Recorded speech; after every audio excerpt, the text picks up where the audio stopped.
नमस्कार विद्यार्थी मित्रांनो, मागच्या लेक्चरला आपण अग्रख भागाचा अर्थ आणि व्याख्या बघितली. आज आपण अग्रख भागांचं वैशिष्ट्यांचं पॉईंट आपण बघू. अग्रख भागाचं वैशिष्ट्य त्याच्यातील पहिला पॉईंट आहे लाभांशासाठी अग्रक्रम. अग्रख भागधारकांना कंपनी वार्षिक निव्वळ नफ्याचा हिश्श्यामधनं लाभांशाची वाटणी करत असते. म्हणजेच कंपनीचा जो निव्वळ नफा आहे त्या निव्वळ नफ्यावर अग्रख भागधारकांचा दावा असतो. समहक्क भागधारकांना लाभांश देण्यापूर्वी अग्रख भागांना लाभांश दिला जात असतो. म्हणजे निव्वळ नफ्यातनं अगोदर अग्रख भागधारकांचं लाभांशाची वाटणी केली जात असते आणि त्याच्यानंतर समहक्क भागधारकांना रक्कम शिल्लक राहिली तर लाभांशाची वाटणी केली जात असते. म्हणून अग्रख भागाचं एक वैशिष्ट्य आपल्याला सांगता येईल लाभांशासाठी अग्रहक्क. दुसरा पॉईंट आपल्याला सांगता येईल भांडवल परतफेडीचा अग्रहक्क. कंपनी विसर्जनाच्या वेळेस भाग भांडवलाच्या परतफेडीसाठी अग्रख भागांचा अग्रक्रमाने विचार करत असते. त्यामुळे अग्रख भागांचं भांडवलाची नुकसानीपासून संरक्षण होत असते. म्हणजेच ज्यावेळेस कंपनीचं विसर्जन केलं जाते त्यावेळेस भांडवलाची परतफेड करत असताना समहक्क भागांचा अगोदर अग्रख भागांचा विचार केला जात असतो. म्हणजेच त्यांना भांडवलाची परतफेडीमध्ये सुरक्षितता मिळत असते. म्हणून आपल्याला दुसरा पॉईंट भांडवल परतफेडीचा अग्रहक्क हा पॉईंट सांगता येईल. तिसरा पॉईंट आपल्याला सांगता येईल निश्चित परतावा. अग्रख भागांना निश्चित दराने लाभांश दिला जात असतो. लाभांशाचा दर हा अग्रख भागांच्या विक्रीच्या वेळेस निश्चित केला जात असतो. म्हणजेच तो पूर्वनिर्धारित असतो आणि तो कायमस्वरूपी निश्चित असतो. अग्रख भागांना केवळ नफ्यामधूनच लाभांश दिला जात असतो.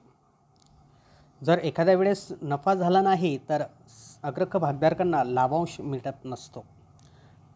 लाभांश दर निश्चित असला तरी कर्जावरील निश्चित व्याज दर आणि अग्रख भागधारकांना दिला जाणारा निश्चित लाभांशाचा दर या दोन गोष्टींमध्ये फरक आहे. अग्रख भागधारकांचा लाभांशाचा दर जो असतो तो नेहमी स्थिर असतो, तो कधीही न बदलणारा असतो. परंतु व्याजाचा दर जो आहे तो नेहमी आर्थिक परिस्थितीनुसार कमी जास्त होत असतो. म्हणून या गोष्टींमध्ये आपल्याला फरक सांगता येईल. ज्यावेळेस कंपनी आर्थिक संकटात असते त्यावेळेस संचालक कोणताही लाभांश न देण्याचा निर्णय अग्रख भागधारकांसाठी घेत असते. म्हणजे अग्रख भागधारकांना न दिलेल्या लाभांशावर हक्क सांगता येत नाही. कारण कंपनीला जो अग्रख भागधारक लाभांश वाटप करणार आहे तो निव्वळ नफ्यातनं देणार आहे.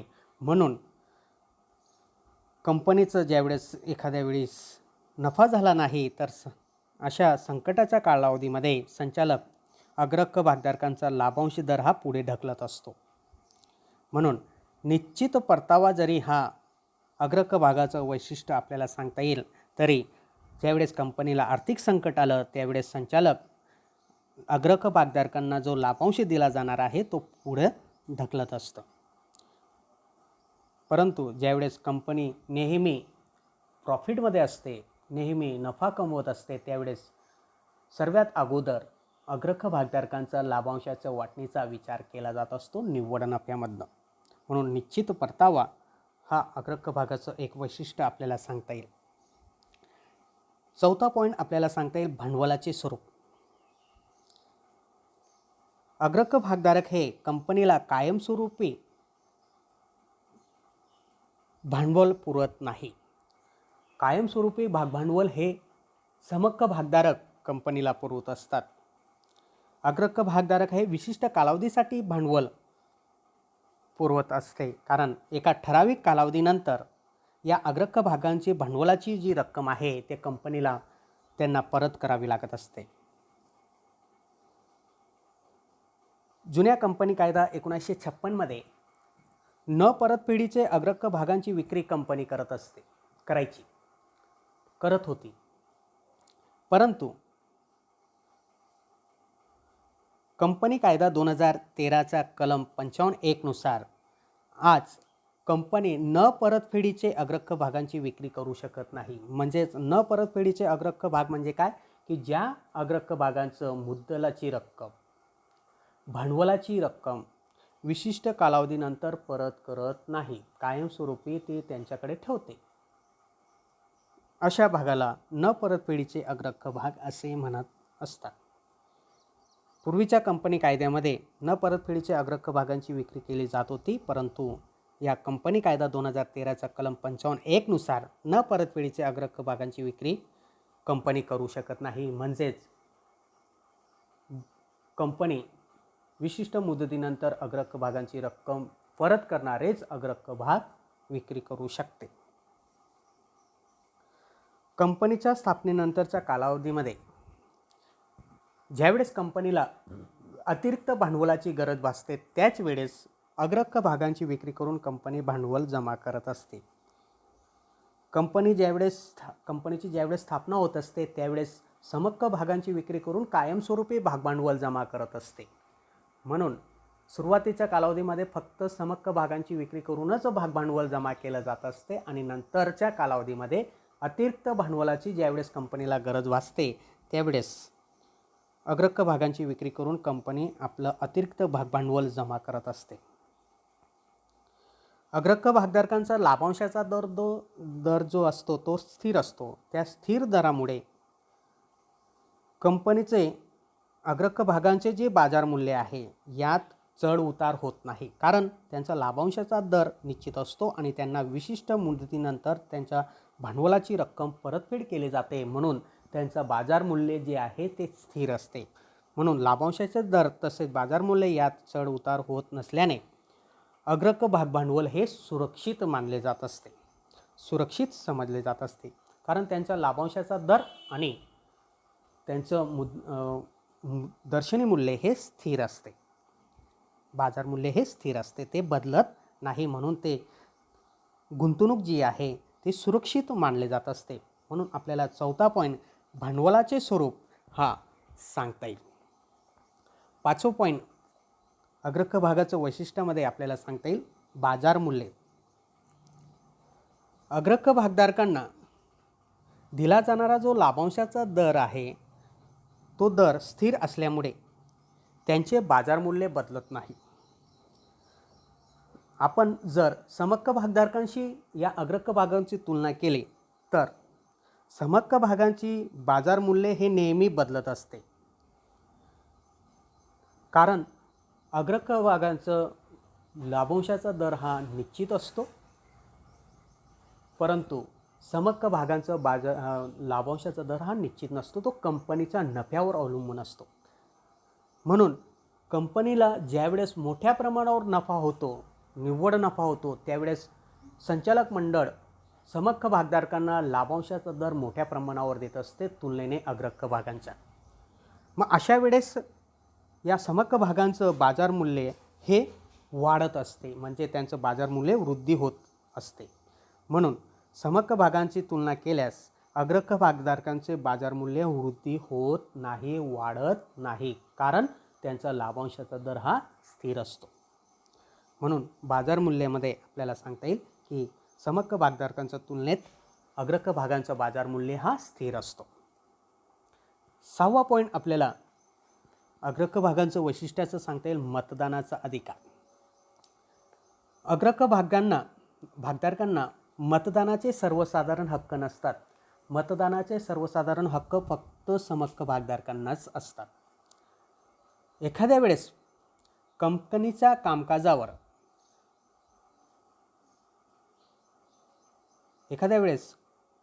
कंपनी ज्यावेळेस अग्रक भागधारकांच्या त्यांच्या गुंतवणुकीवर परिणाम करणाऱ्या कंपनीच्या कोणत्याही ठरावावर मतदान करण्याचा अधिकार मात्र अग्रख भागधारकांना मिळत असतो. परंतु कंपनीच्या कामकाजावर नियंत्रण ठेवण्याचा अधिकार फक्त समहक्क भागधारकांचाच असतो.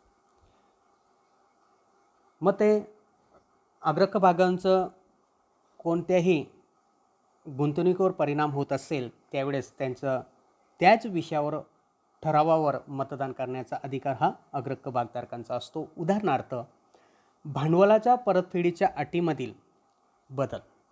अग्रख भागांचं भांडवलाची परतफेड करीत असतानाचे जे अटी निश्चित केल्या जात असतात त्या अटींमध्ये जर बदल करायचा असेल त्यावेळेस अशा वेळेस त्या सर्वसाधारण सभेमध्ये अग्रख भाग उपस्थित राहून आपल्या विषयासंदर्भात मतदान करू शकतात, ठरावासंदर्भात मतदान करू शकतात.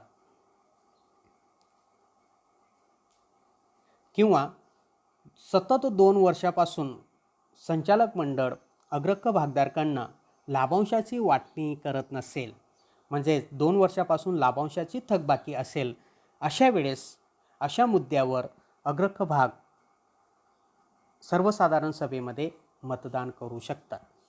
म्हणजेच मतदानाचा अधिकार हा एक वैशिष्ट्य आपल्याला अग्रख भागाचं सांगता येईल. 7वा पॉईंट आपल्याला सांगता येईल जोखीम. जे गुंतवणूकदार सावध असतात ते अग्रख भागांमध्ये गुंतवणूक करत असतात. म्हणजे जे सावध गुंतवणूक करण्यास भर देत असतात ते अग्रख भागांमध्ये गुंतवणूक करत असतात. म्हणजे ज्यांना भांडवलाची सुरक्षितता व निश्चित लाभांश अपेक्षित असतो ते अग्रख भागांमध्ये गुंतवणूक करत असतात. म्हणजेच अग्रख भागधारकांना भांडवलाची सुरक्षितता व निश्चित लाभांश असे 2 प्रमुख फायदे अग्रख भागधारकांना कंपनीमार्फत दिला जात असतो. या फायद्याचं कंपनीच्या मंदीच्या कालावधीमध्ये फायदा होत असतो. ज्यावेळेस कंपनीची मंदीची काळ येत असतो त्यावेळेस व्याजाचा दर जो असतो तो नेहमी घसरत असतो. त्याचं दर नेहमी घसरत जात असतो. म्हणजे ज्यावेळेस जगामध्ये किंवा भारतामध्ये मंदीची लाट येत असते त्यावेळेस बँका किंवा भारत सरकार बँकांचा व्याजाचा दर किंवा reserve bank of India repo rate हा कमी करत असतो. त्याचा परिणाम असा असतो की व्याजाचा दर जो आहे तो कमी होत जातो.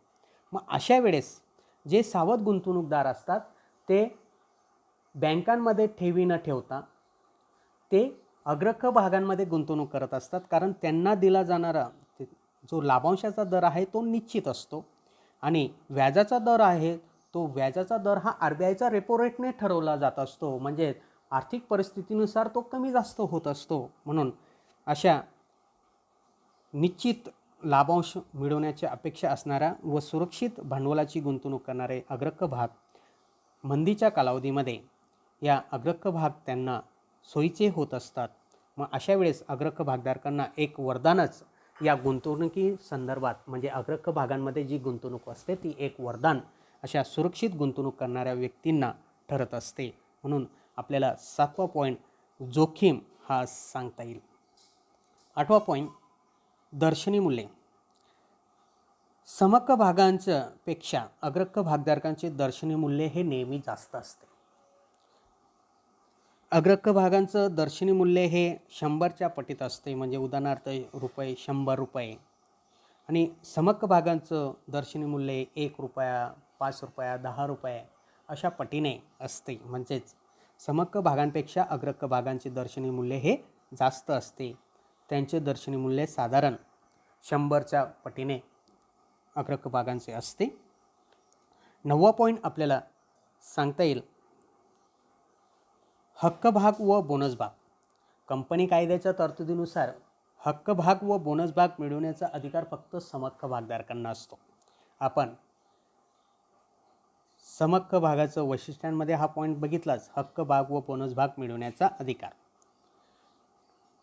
हक्क भाग हे फक्त समहक्क भागधारकांनाच मिळवता येत असतात. बोनस भाग फक्त समहक्क भागांनाच मिळवता येत असतात.